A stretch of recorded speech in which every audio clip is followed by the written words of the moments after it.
Welcome to this explainer. Look, if you're tuning in right now, chances are you know the overwhelming, incredibly heavy weight of the invisible mental load. You know exactly what it feels like to constantly juggle a million different expectations. You know, the career goals, the mental load of the household logistics, the emotional needs of your relationships, and still somehow feel like you're falling behind, right? Well, I want you to take a deep breath right now, because today we're going to shift that entire paradigm. We're stepping into a coaching mindset to tackle this head on. We're moving away from frantic rushing and stepping intentionally toward, well, intentional living. So let's dive right into this.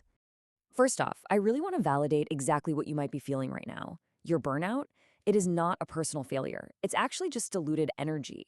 It's literally what happens when you try to do every single thing all at once and end up finishing absolutely nothing. It's an exhausting cycle to be trapped in. But here's the radical, honestly life-changing idea we're going to explore today. True peace comes the very moment you realize and genuinely accept that you cannot have it all. Instead, applying the concept of priority becomes your absolute #1 key to mental clarity. So here's our roadmap for today. We're going to hit 6 strategic pillars to completely shift your mindset. The diluted energy trap, urgent versus important, the power of selective neglect, peace as priority 1, the self-care foundation, and finally, focus on one thing. Let's get started. All right, starting right off with section 1, the diluted energy trap. You know, we've been sold this massive, exhausting lie, especially as women, that we can and absolutely should flawlessly do it all. But trying to be the perfect professional, the perfect mother, and the perfect partner, it actually destroys our mental clarity. It splinters our focus until we literally have nothing left to give to the things that genuinely matter to us. You can't have it all, but you can have what matters most. Take a second to really absorb that hard truth. Letting go of that superwoman fantasy is the absolute first step to reclaiming your focus. You've got to drop the heavy luggage of unrealistic expectations before you can even start walking the path to peace. Moving right along to section 2, urgent versus important. So to reclaim our focus, we need a filter, right? Enter the classic Eisenhower Matrix, which perfectly maps out the critical difference between the loud, constant noise of your day and your actual long-term values. What's wild is that most of our daily anxiety comes directly from the urgent side of life. We're talking emails, notifications, or the frantic pinging of a school volunteer group chat. These things just scream for our attention. But let's be real, they rarely serve our actual long-term peace. On the flip side, we have our important values, things like long-term peace and dedicated family time. Now, these are quiet. They don't buzz in your pocket. And because of that, they're the easiest things to accidentally neglect if we aren't incredibly careful. So how do we actually practically fix this in real life? By intentionally aligning your energy with your values and letting that urgent but unimportant noise just fade into the background. Let's say your priority is family time. Empower yourself to turn those work notifications off at 6 p.m. Literally, just flip the switch. That so-called urgent request, it can absolutely wait until tomorrow. Real peace comes from knowing you're intentionally honoring your highest value instead of just reacting like an over-caffeinated robot to the loudest noise in the room. Okay, section 3, the power of selective neglect. Now this right here, this is a massive paradigm shift. We usually think of the word neglect as a bad thing. Women, especially, are so often conditioned to say yes, simply to keep the peace or to manage the emotional labor of everyone around them. But choosing what to completely ignore today actually requires real, profound courage. To say yes to a true priority, you absolutely must have the courage to say no to something else. You really have to accept that some things just must be left undone. Intentional neglect is basically the secret engine of peace. You aren't failing, you're actively, strategically choosing what gets your limited, precious energy today. Let's say your main priority today is wrapping up a major project. You might deliberately choose to neglect the laundry or having a perfectly pristine kitchen for 24 hours. And instead of letting the guilt of that second shift completely kill your peace, I want you to look at that overflowing laundry basket like it's a modern art installation.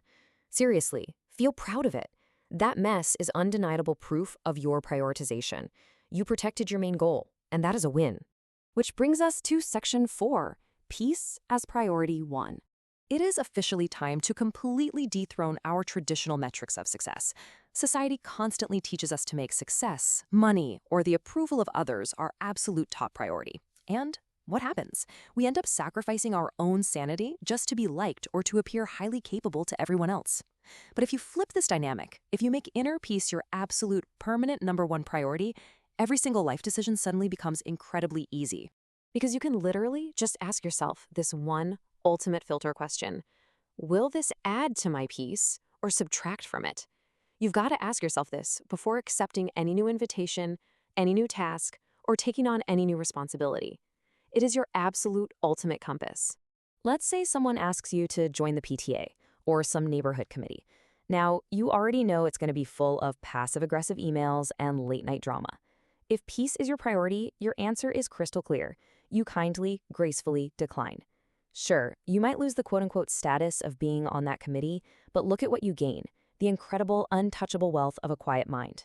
Honestly, that is a fantastic trade every day of the week.